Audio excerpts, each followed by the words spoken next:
ටිකක් අයිට වඩා දම්පාට එකක් උඩින් හැදුනා. විදියට පහළට කොටස් කැඩි පහළට වැටෙනවා. මේ උඩ තියෙන කොපයමින් සංකීර්ණය අපි එකතු කරපු වැඩිපුර ඇමෝනියා අන්තර්ගත නිසා ඉහළ කොටස කොපයමින් සංකීර්ණ වෙලා තියෙනවා. හයිඩ්‍රොක්සිල් අඩු අතුරු මුහුණතේ ඉන්න කොප ධන දෙක ජලීය ද්‍රාවණේ කොප හයිඩ්‍රොක්සයිඩ් විදියට අවක්ෂේප වෙනවා. එහෙනම් අදහස තමයි මොකද්ද? කොප ධන දෙක ජලීය මේ වැඩිපුර ඇමෝනියාර සමස්ත ද්‍රාවණය පුරාම පැතිරුවා. මොකද අර අතුරු මුහුණතෙන් කොප හයිඩ්‍රොක්සයිඩ් නිසා පහළට යන්න බැරුව හිටවනේ. මම කොටසක් ගන්න යන්නේ.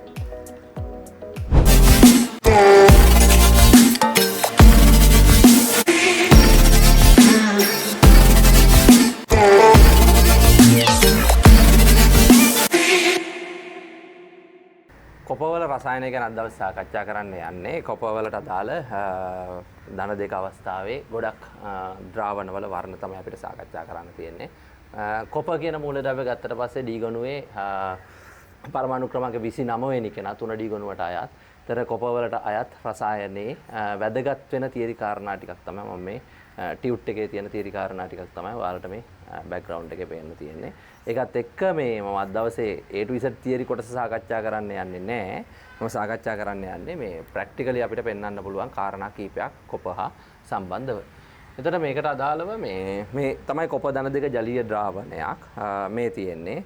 ඒක හදාගත්තේ මේ ඔයාලට පේන්න තියෙන කොපර් සල්ෆේට් පල්ලමානික්කම් කියලා කියනවා. පල්ලමානික්කම් කියලා කියනවා මේ කොපර් සල්ෆේට් පේනවා නිල් පාටයි.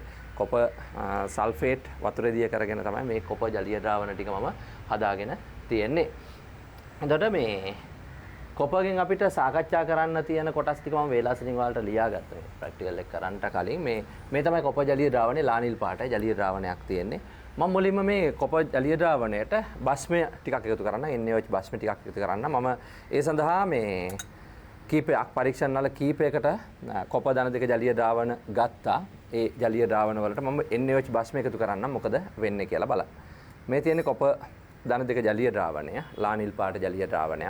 එයාට බස්මය එකතු කරනකොට මේ මම හෙමින් සැරේ ඔයාලට එකතු කරලා පෙන්නන්නම් මොකද වෙන්නේ කියන එක ඔයාලා බලන්න.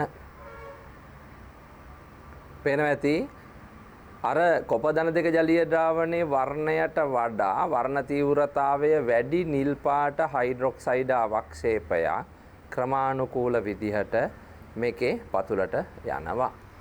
දැන් මේක තමයි කොප හයිඩ්‍රොක්සයිඩ් අවක්ෂේපය වෙන්නේ. මේ කොප හයිඩ්‍රොක්සයිඩ් අවක්ෂේපය හදාගත්තේ කොප ධන දෙක ජලීය ද්‍රාවණයට කවුරු එකතු කරලාද? NaOH බස්මය එකතු කරලා. ක්‍රමානුකූල විදිහට NaOH බස්මය එකතු කරනකොට කොප හයිඩ්‍රොක්සයිඩ් එක හැදුණා. ටික වෙලාවක් යනකොට ඔයාලට බලා ගන්න පුළුවන් වෙයි මම ඉස්සරහට ඔයාලට අරගෙන පෙන්නන්න මේ කොපර් හයිඩ්‍රොක්සයිඩ් කියන නිල් පාට මේ හයිඩ්‍රොක්සයිඩ් එක ටික වෙලාවකින් ඔයාලට පේන්නේ කොපර් ඔක්සයිඩ් බවට පත් වෙන කළු පාට. හයිඩ්‍රොක්සිල් ඇනායනය විකෘති කරලා එහෙම නැත්නම් හයිඩ්‍රොක්සිල් ඇනායනය කඩලා දාලා කොපර් ඔක්සයිඩ් බවට මෙයා පත් වෙන හේතුව තමයි කොපර් ධන දෙක කැටායනය ටිකක් සක්‍රියතා ශ්‍රේණියත් ගොඩක් යටින් තියෙන. එයාගේ ද්‍රවීකාරක බලය ගොඩක් වැඩි. ඒ නිසා මේ කොපර් හයිඩ්‍රොක්සයිඩ් එක කැඩිලා කවුරු බවට පත් වෙනවද? කොපර් ඔක්සයිඩ් බවට පත් වෙනවා. දැනට මම මේක මෙතනින් තියන්නම්. මේ තියෙන්නේ කොපර් හයිඩ්‍රොක්සයිඩ් එක. එහෙනම් කොපර් ජලීය ද්‍රාවණයට ධන දෙක ජලීය ද්‍රාවණයට මේක තමයි සංකීර්ණය. එයාට වැඩිපුර බස්මය දානකොට හැදුන කවුද? කොපර් හයිඩ්‍රොක්සයිඩ් එක. ඒකත් නිල් පාටයි. මෙයාගේ නිල් පැහැයට වඩා එයාගේ නිල් පැහැය තීව්‍ර වුණා. ඒක තමයි අපි පරීක්ෂණාත්මක පෙන්වන්නේ. ඊළඟට මම කොපර් ධන දෙක ජලීය ද්‍රාවණයෙන් තවත් කොටසක් අරගෙන ජලීය ඇමෝනියා මම එකතු කරන්නම්. ජලීය ඇමෝනියා මම එකතු කරන්නම්. ඒකට මේ තියෙන්නේ ඇමෝනියා ද්‍රාවණයක්. ජලීය ඇමෝනියා ද්‍රාවණයක්. මේ ජලීය ඇමෝනියා ද්‍රාවණය ක්‍රමානුකූල විදියට එකතු කරනකොට මොකද වෙන්නේ කියලා ඔයාලා බලන්න. ඔයාලට පේනවා ඇති මේ ටිකක් අයිට වඩා දම් පාට එකක් උඩින් හැදුනා. ඒත් එක්කම මම මේ ප්‍රමාණය දාලා චුට්ටක් තියන්නම්. මේක ස්තර තුනක් ඔයාලට පේනවා ඇති. මේ අවස්ථාවේ ඔයාලට ස්තර තුනක් පේනවා ඇති. ස්තර තුනේ යටම තියෙනවා මේ කොප ධන දෙක ජලීය ද්‍රාවණය. ඊට උඩම තියෙනවා තද නිල් පාට ජලීය ද්‍රාවණයක්. ඒක තමයි අර කොප ඇමින් සංකීර්ණය ඇමෝනියා කාණ්ඩ හතරකුත් එක හදාගන්න. ඊට යටින් ඔයාලට පේනවා ඇති කොප හයිඩ්‍රොක්සයිඩ් මේ ලා නිල් පාට එක අර මෙතෙන්දි හැදිච්ච කොප හයිඩ්‍රොක්සයිඩ් එකම අර අතුරු මුහුණතේ ද්‍රාවණ දෙක හමු වෙන අතුරු මුහුණතේ හැදුනා. ඒක තමයි ඔය කොප හයිඩ්‍රොක්සයිඩ් එක. ටික වෙලාවක් ගියොත් ඔයාලට බලා ගන්න පුළුවන් වෙනවා මම මේක හොලවන්නම් හිමින් සැරේ මේ කොප හයිඩ්‍රොක්සයිඩ් එකෙන් කෑලි කෑලි පහළටත් බහි. මට මේකට වැඩිපුර ඇමෝනියා දැම්ම නම් මේ ද්‍රාවණයට වැඩිපුර ඇමෝනියා සම්පූර්ණයෙන් දැම්ම නම් මේ ද්‍රාවණය සම්පූර්ණයෙන්ම තද නිල් පාටක් වෙනවා. මම මේක මේ ඔයාලට ඉස්සරහට පෙන්නන්නම්. ඒක ඉස්සරහට මම මේක දාලා පෙන්නන්න. දැනට ඔයාලා මේක විතරක් බලන්න මේ බලන්න. කොපර් හයිඩ්‍රොක්සයිඩ් එක ලා නිල් පාට අවක්ෂේප ක්‍රමානුකූල විදියට පහළට කොටස් කැඩි කැඩි පහළට වැටෙනවා. මේ උඩ තියෙන කොපොයමින් සංකීර්ණය අපි එකතු කරපු වැඩිපුර ඇමෝනියා අන්තර්ගත නිසා ඉහළ කොටස කොපොයමින් සංකීර්ණ වෙලා තියෙනවා.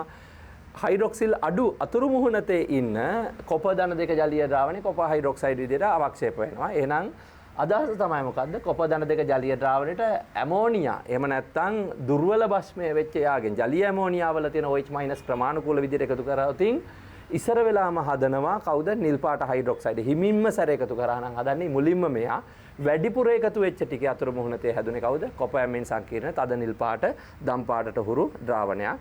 ඒතර ඔයාලට මතක ඇති කොපර්ගේ ධන දෙක ජලීය ද්‍රාවණයත් නිල් පාටයි කොපර්ගේ හයිඩ්‍රොක්සයිඩ් එක අවස්ථා දෙකදීම ඇමෝනියා යන්තම් එකතු කරත් එහෙම නැත්නම් ප්‍රබල භස්ම එකතු කරත් හැදුනා.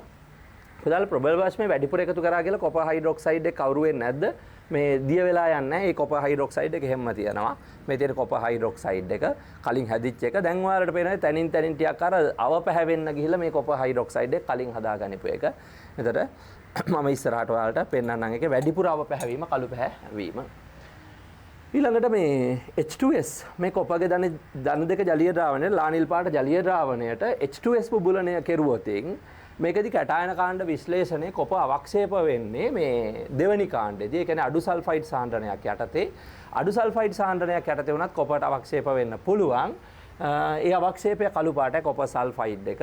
එතකොට මේ සල්ෆයිඩ් H2S නිෂ්පාදනය කරගන්න පුළුවන් අපිට ඕනනම් මොනවා හරි සල්ෆයිඩ් එකකට සාපේක්ෂව තනුක අම්ලයකොත් එක ප්‍රතික්‍රියා කරාට පස්සේ H2S පිට වෙන සිංක් සල්ෆයිඩ් වගේ අවස්ථාවකට වැඩිපුර එහෙම නැත්නම් සෝඩියම් සල්ෆයිඩ් වගේ අවස්ථාවකට වැඩිපුර HCl වගේ අම්ලයක් එකතු කරා නම් H2S පිට වෙනවා. H2S මේ වගේ ජලීය ද්‍රාවණයක් කරා බුබුලණය කරා නම් ඒ කියන්නේ කොපර් ධන දෙක ජලීය ද්‍රාවණයක් කරා බුබුලණය කරා නම් කොපර් සල්ෆයිඩ් කළු පාට අවක්ෂේපය දකින්න පුළුවන් වෙනවා. ඒක මට මෙතෙන්දී පරීක්ෂණාත්මක වලට පෙන්වන්න අමාරුයි. සාමාන්‍යයෙන් ඒකත් පරීක්ෂණාගාරයක් ඇතුලේ හරිම පහසුවෙන් කරන්න පුළුවන් ප්‍රැක්ටිකල් එකක්. ඊළඟට මම යනවා මේ කොපර්ගේ ධන දෙක ජලීය ද්‍රාවණයේ තවත් කොටසක් අරගෙන දානවා මේකට සාන්ද්‍ර HCl. සාන්ද්‍ර HCl දානකොට ක්‍රමානුකූල විදිහට මුලින්ම හදනවා මෙන්න මේ වගේ ද්‍රාවණයක්. මම ද්‍රාවණය අරගෙනම ප්‍රැක්ටිකල් එක කරලම ඔයාලට පෙන්නන්නම්. මේ සාන්ද්‍ර HCl ද්‍රාවණයෙන් මම කොටසක් ගන්න යන්නේ. සාන්ද්‍ර HCl ද්‍රාවණයෙන් කොටසක් මම මේ කොපර් ධන දෙක ජලීය ද්‍රාවණයට දැන් මම මේ ගන්න යන්නේ. මම පොඩි ප්‍රමාණයක් එකෙන් ගන්නම් මොකද මේ ලාක්ෂණික නිරීක්ෂණය අපිට පැහැදිලිව පේන්න ඕන නිසා. මේ කොපර් ධන දෙක ජලීය ද්‍රාවණයේ ලා නිල් පාටයි. දැන් ඔන්න එකතු කරගෙන යනවා කවුද? සාන්ද්‍ර HCl. ඔයාලට පේනවා ඇති නිකන් කොළ පාටට හුරු අවස්ථාවක් බවට පත් වුණා. මේක නිකන් කොළ පාටට හුරු අවස්ථාවක් බවට පත් වුණා. මෙන්න මෙයා තමයි ඔය කොළ පාටට හුරු ද්‍රාවණේ කොපර් Cl කාණ්ඩ එකකුයි H2O කාණ්ඩ පහකුයි එක ඉන ජලීය ද්‍රාවණය. මේක අවක්ෂේපයක් නෙවෙයිනේ බදාලා. මේක ජලීය ද්‍රාවණය, මේක කොළ පාටයි. මෙන්න මේකට මම වැඩිපුර සාන්ද්‍ර HCl එකතු කරනවා. ඔයාලට පේනවා අර කොළ පාට එකේ දැන් මොන පැහැ ආවද? ටිකක් කොළ පාට ටිකක් අඩු වෙලා නිකන් දීප්තිමත් කොළ පාටට හුරු කහ පැහැයක් ආවා. අර කලින් තිබිච්ච කොළ පාට නැති වෙලා ගිහලා දීප්තිමත් කහ කොළ පාටක් ආවා. ඒක තමයි කොපර් Cl කාණ්ඩ හතරකුත් එක්ක ඉන්න මේ ටෙට්‍රාක්ලෝරයිඩෝ කියුප්‍රේට් ද්‍රාවණය වෙන්නේ. එතන අපි IUPAC නාමකරණය මම ඔයාලට පැහැදිලි කරන්න යන්නේ. IUPAC නාමකරණය ඔයාලා වෙනත් එකකින් අපිට බලා ගන්න පුළුවන් වෙයි. මම මෙතෙන්දී නිකන් ඔයාලට මතක තියාගන්න පුළුවන් වෙන විදිහට සාකච්ඡාවක් විතරයි යන්නේ. එතන මෙතන කොපර් Cl කාණ්ඩ හතරකුත් එක හදාගන්න ටිකක් කහ කොළ පාටට හුරු ද්‍රාවණය තමයි මේ තියෙන්නේ. ඊළඟට පරීක්ෂණාගාරය අපිට කරන්න පුළුවන් තවත් ප්‍රැක්ටිකල් එකක් තමයි කොපර්ගේ ජලීය ද්‍රාවණයට පොටෑසියම් ෆෙරෝසයනයිඩ්. මේ තියෙන්නේ පොටෑසියම් ෆෙරෝසයනයිඩ්. පොටෑසියම් ෆෙරෝසයනයිඩ් කියලා කියන්නේ මේක තාම මම අන්පැක් කරලත් නැහැ. මොකද හේතුව මේකේ තියෙන ඉටිකොලෙත් එක්කම හැම්ම තියලා තියෙනවා. ෆෙරෝසයනයිඩ්. ඒතර සයනයිඩ් අන්තර්ගතයි. සයනයිඩ් කියලා කියන්නේ ටිකක් විෂ සහිත කෙනෙක්. ඒතර එයා පාවිච්චි කරනවා නම් ඒකට අපි විශේෂිත වෙච්ච ක්‍රමෝපායන්, ග්ලව්ස් විශේෂයන් භාවිතා කරන්න වෙනවා. ඒ නිසා මම මේක මෙතෙන්දි භාවිතා කරන්නේ විද්‍යාගාරයක් ඇතුලේ කිසිම ප්‍රශ්නයකින් තොරව පොටෑසියම් ෆෙරෝසයිනයිඩ් දැම්මට පස්සේ මෙන්න මෙයා හදනවා. එයා දුඹුරු පාට කෙනෙක්. මීට වඩා දුඹුරු පැහැයක් මේ ඔයාලට බෝඩ් එකේ පේන තියෙනවට වඩා දුඹුරු පැහැයකින් යුක්ත ද්‍රාවණයක් තමයි තියෙන්නේ. ඊළඟට මේ කොප ධන දෙක කියලා කියන්නේ සක්‍රියතා ශ්‍රේණියේ ටිකක් පහළින් ඉන්න මූලද්‍රව්‍යය. ඒ කියන්නේ හයිඩ්‍රජන්ටත් වඩා යටින් ඉන්න මූලද්‍රව්‍යය. ඒ නිසා සාමාන්‍යයෙන් කොප මූලද්‍රව්‍ය කිසිද වෙලාවක තනුකම්ලත් එක්ක ප්‍රතික්‍රියාවන් වලට ලැහැස්ති නැහැ. සාන්ද්‍රජ් NO3 සාන්ද්‍රජ් 2SO4 වගේ ඔක්සිකාරක අම්ලත් එක්ක ප්‍රතික්‍රියා කරලා තමයි සාමාන්‍යයෙන් කොප ධන දෙක ජලීය ද්‍රාවණය හදන්නේ. ඒ වගේම සක්‍රියතා ශ්‍රේණියේ හයිඩ්‍රජන්ට වඩා යටින් ඉන්න නිසා ඒ කියන්නේ එයාලා කැමති නැහැ අර ඔක්සිකරණය වෙන්න ගොඩක් කැමති නැති නිසා එයාලා ඔක්සිහරණය වෙන්න කැමති නිසා මේ කොප ධන දෙක අවස්ථාව සාමාන්‍යයෙන් පොඩි ප්‍රතික්‍රියාවකින් පස්සේ කොප ධන එක බවට වත් කරන්න පුළුවන්. ඒ කියන්නේ ඔක්සිහාරකයක් දැම්මොතින් කොප ධන එක බවට වත් කරන්න පුළුවන්. මෙන්න මේකට අපිට මෙතෙන්ට කොප ධන දෙක අවස්ථාවට I- දැම්මොතින් දැන් ප්‍රැක්ටිකල් එක කරන්න ලෑස්ති වෙලා තමයි මම අයඩයිඩ් හෙව්වේ. අයඩයිඩ් එක හොයාගන්න බැරි වුණා ඇත්තටම. නැත්තම් මේක හරි ලස්සනට මෙතනම කරලා පෙන්වන්න පුළුවන් පරීක්ෂණයක්. අයඩයිඩ් එක දැම්මට පස්සේ අයඩයිඩ් ද්‍රාවණය දැම්මට පස්සේ මුලින්ම හදනවා සුදු පාට අවක්ෂේපයක් වගේ ක්‍රමානුකූල ලෙස හැදෙනවා වගේ පේනවා. ඒක සුදු පාටයි. ඒත් එක්කම ද්‍රාවණේ ලාදුබුරු පාටක් වෙනවා. මොකද I2 හැදෙන නිසා. මෙතෙන්ට දාන්නේ කවුද? I- දැම්මට පස්සේ I- I2 බවට ඔක්සිකරණය වෙන අතරේ Cu ධන දෙක ධන එක බවට ඔක්සිහරණය වීමක් වෙනවා. ධන එකේ CuI සුදු පාට අවක්ෂේපය හදනවා. ඒත් එක්කම I- I2 බවට ඔක්සිකරණය වෙලා මොනවා වෙනවද? ලාදුඹුරු පාට I2 ද්‍රාවණයක් හදනවා. මේ ද්‍රාවණයට අපි ක්‍රමානුකූල විදියට අයඩයිඩ් වැඩිපුර එකතු කරොත් මේ කියන I2 ටික අර අයඩයිඩුත් එක්ක එකතු වෙලා I3- හදන නිසා I3- ජලීය ද්‍රාවණයක් I2 ද්‍රාවණයකට වඩා තද දුඹුරු පාටකින් යුක්තයි. තද දුඹුරු පාට I3- හදනවා. මේ පාට මේක නිකන් ලා කහ පාටට හුරුයි. මේකට වැඩිපුර දැම්මට පස්සේ තද දුඹුරු පාට I3- හදනවා. එහෙනම් කොප ධන දෙක අවස්ථාව ඔක්සිහරණය වෙලා කවුරු බවටද කොප ධන එක අවස්ථාව බවට මෙයාලා හදනවා. මේ Cui සුදු පාටයි. කොප ධන එක අවස්ථාවට කොපගේ ඉලෙක්ට්‍රොනික වින්‍යාසය අනුව ව්‍යුග්ම D ඉලෙක්ට්‍රෝන නැති නිසා කොප ධන එක අවස්ථාවේ Cui වේවා, CuCl වේවා, CuBr වේවා ඒ ඔක්කොම මොන පාටයිද? සුදු පාටයි. කොප ධන එක ජලීය ද්‍රාවණයකුත් අවර්ණයි. කොප ධන එකේ උදාහරණට මේ හඳුනාගත්ත අර කලින් අවස්ථාවේ මේ කොප ඇම්මින් සංකීර්ණ මේ උඩ ඉන්න කොප ඇම්මින් සංකීර්ණ ධන දෙක අවස්ථාවට ඇමෝනියා දැම්මට පස්සේ තමයි ධන දෙක ඇම්මින් සංකීර්ණ මේ තමයි තද නිල් පාට ජලීය ද්‍රාවණය උනේ. හැබැයි කොප ධන එක අවස්ථාවේ අපහු කොප ධන එක අවස්ථාවේ ඇම්මින් සංකීර්ණට වර්ණයක් නැහැ. කොප ධන එක අවස්ථාවේ ජලීය ද්‍රාවණයටත් වර්ණයක් නැහැ. ඒ නිසා ධන එක අවස්ථාව ගැන අපි ගොඩක් මෙතන ප්‍රැක්ටිකලි කතා කරන්නේ. ඔයාලට අර මම කලින් මුලින්ම පෙන්නපු තියරි නෝට් එකේ කොප ධන එක අවස්ථාව ගැන සාකච්ඡාවක් තියෙනවා. ඊට අමතරව අපිට කොප ධන දෙක අවස්ථාව ගැන මේ හමු වෙනවා කාබනික රසායනය. කාබනික රසායනයේ ඇල්ඩිහයිඩ් ඔක්සිහරණය වෙන අවස්ථාවන් ඔක්සිකරණය වෙන අවස්ථාවන් වලදී ඇල්ඩිහයිඩ් ඔක්සිකරණය වෙලා කාබොක්සිලේට් ඇනායනය දක්වා භාවිතා කරන්න පුළුවන් ප්‍රතිකාරක කීපයක් හම්බ වෙනවා.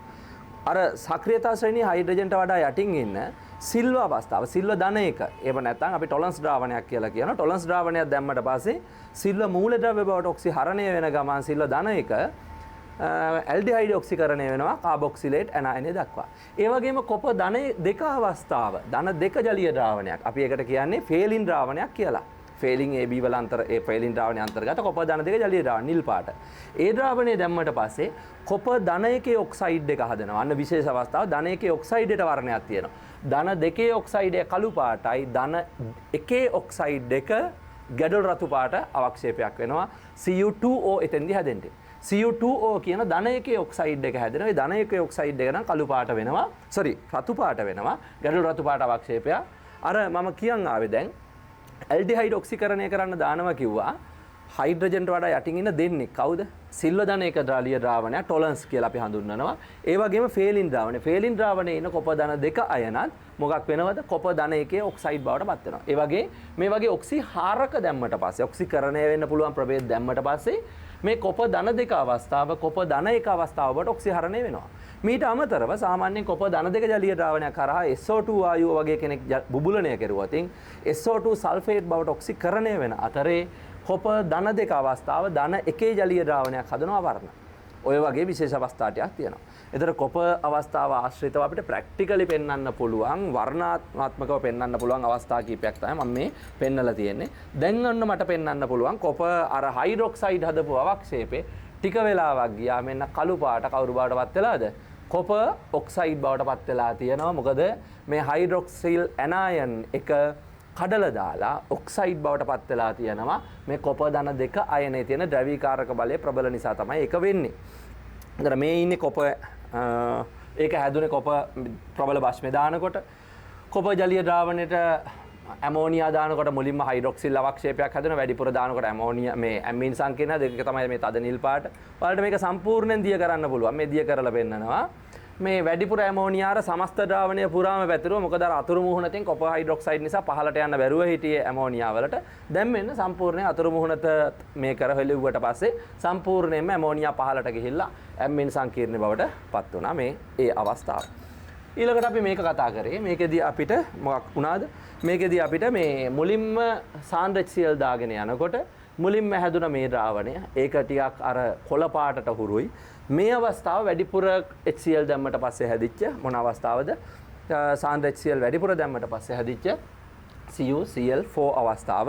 මේක කහ කොළ පාට ද්‍රාවණයක්. එහෙනම් මම හිතනවා ඔයාලට කොපර් හා සම්බන්ධ රසායනයේ දල අදහසක් එන්නේ නැති. ඒකට සහ සම්බන්ධ ප්‍රැක්ටිකලි ඔයාලා නිකන් වර්ණ ගැන අහලා තිබුණට නිකන් කියනවා දැකලා තිබුණට මම හිතනවා ගොඩක් අය S2 දැකලා ඒ ප්‍රැක්ටිකල් කරලා දැකලා නැහැ. මේක ඔයාලට ගොඩක් ඉෆෙක්ටිව් වෙයි. මේ මූලික කාරණා ටික විතරක් ඔයාලට සාමාන්‍ය කොපර්ගේ රසායනයේ නිශ්චිතවම ප්‍රශ්නයක් ඇහුවොත් උත්තරයක් දෙන්න පුළුවන්. නමුත් අපිට කොපර් විතරක් එහෙම කියලා දෙන්නේ නැහැ. අයිසොලේට් කරලා දෙන්නේ නැහැ. අපිට සම්බන්ධ කරලා S ගොනුව, P ගොනුව, D ගොනුව කියන සියලුම තැන්වල අන්තර්ගත කැටායන සම්බන්ධ කරපු කැටායන කීපයක් අන්තර්ගත කරපු ප්‍රශ්නයක් තමයි අපිට ගොඩක් වෙලාවට අපේ A level පේපරේ ප්‍රශ්නේ වෙන්නේ. එතකොට ඒ ප්‍රශ්නයක කොපර් අවස්ථාව තමයි අඳුර ගන්න පුළුවන් නම් ඒකට අදාළ රසායනය තමයි මේ තියෙන්නේ. නමුත් සාමාන්‍ය ලොකු ප්‍රශ්නයකට ඔයාලට විසඳුමක් මේකෙන් ගන්න බෑ. ඒක අනිවාර්යෙන් අපි කරන වැඩක් එනවා. සියලු කැටායන හඳුනා ගැනීම, සියලු D ගොනුවේ මූලද්‍රව්‍යයන්ගේ මේ වගේ ප්‍රැක්ටිකල් කරලා පෙන්නන ගමන් පැය 5කින් ලොකු වෙලාවක් නෙවෙයි එළි වෙනකන් ඉන්න ඕනේ නෑ. නයිට් සෙමිනාර් යන්න ඕනේ නෑ. පැය 5කින් සාමාන්‍යයෙන් මේ සියලුම කැටායන ටික හඳුන්වලා දෙන ගමන් දැනගත්තන් ඇති S ගොනුවයි P ගොනුවයි D ගොනුවයි කියලා ගොනු තුනක් තියෙනවා කියලා දැනගත්තන් ඇති. ඒ ගොනු තුනේ තියෙන සියලුම කැටායන හඳුන්වලා දීලා ඒ කැටායන හඳුනා ගැනීම වල A level පේපරේ තියෙන ඕනම ප්‍රශ්නයක් කරන්න පුළුවන් වෙන විදිහට පැය 5ක සෙමින එකක් තියෙනවා. ඕනනම් ඔයාලට ජොයින් වෙන්න පුළුවන්. ඒකට අපිට WhatsApp message එකක් දා තියන්න. ඒක තියෙන දවස් ඔයාලට දැනුම් දීලා ඒක කරන්නම්. ඒ නිසා මේ හඳුන්වලා දුන්නේ ඔයාලට නිකන් දල අදහසක් කොපර්ගේ රසායනය ගැන මූලික අදහසක් තමයි මෙතනින් ඔයාලට ගන්න පුළුවන්. එහෙනම් මේ වීඩියෝ එක ඔයාලට තියරිටිකලි වීඩියෝ එකක් විදියට වැදගත් වෙයි කියලා මම හිතනවා. ඔයාලගේ තියරි උගන්වපු සර්ගේ තියරි නෝට් එකත් එක්ක ඒ සංසන්දනාත්මකව බලන්න. මම අර මුලින්ම පෙන්නුවේ මගේ තියරි ක්ලාස් එකේ අපි දෙන තියරි නෝට් එකක් තමයි මුලින්ම මම පෙන්නුවේ. ඒ තියරි නෝට් එකට අදාළව ගත්තොත් මේ කොපර්ගේ රසායනයේ ආශ්‍රිත මූලික තියරි කාරණා ටික මෙතන තියෙනවා. ඒක ආශ්‍රිතව අර යටින් කතා කරන්න තියෙන අපි ප්‍රැක්ටිකලි කතා කරන දේවල් සහ අමතර දේවල් ටික තමයි දාලා තියෙන්නේ. මේ තියෙන්නේ අපේ D ගොනුවේ නෝට් එක සම්පූර්ණයෙන්. හරි. එහෙනම් අපි අනාගත දවසක අර වගේ සෙමින එකකින් හමු වෙමු. ඒක ඔයාලට A level paper එකේ සාමාන්‍යයෙන් එසේ ප්‍රශ්න දෙකක ප්‍රශ්න විසඳන ගමන් A level paper එකේ සමස්තයක් විදියට ලකුණු 12ක් විතර ගන්න පුළුවන් වෙන විදියට හදන්න පුළුවන් වැඩක්. පැය 5ක වැඩක්. ඒකට ඔයාලා අනාගතේ ජොයින් වෙන්න බලාගෙන. හරි. එහෙනම් අපි ආපහු නැවත දවසකින් හමු.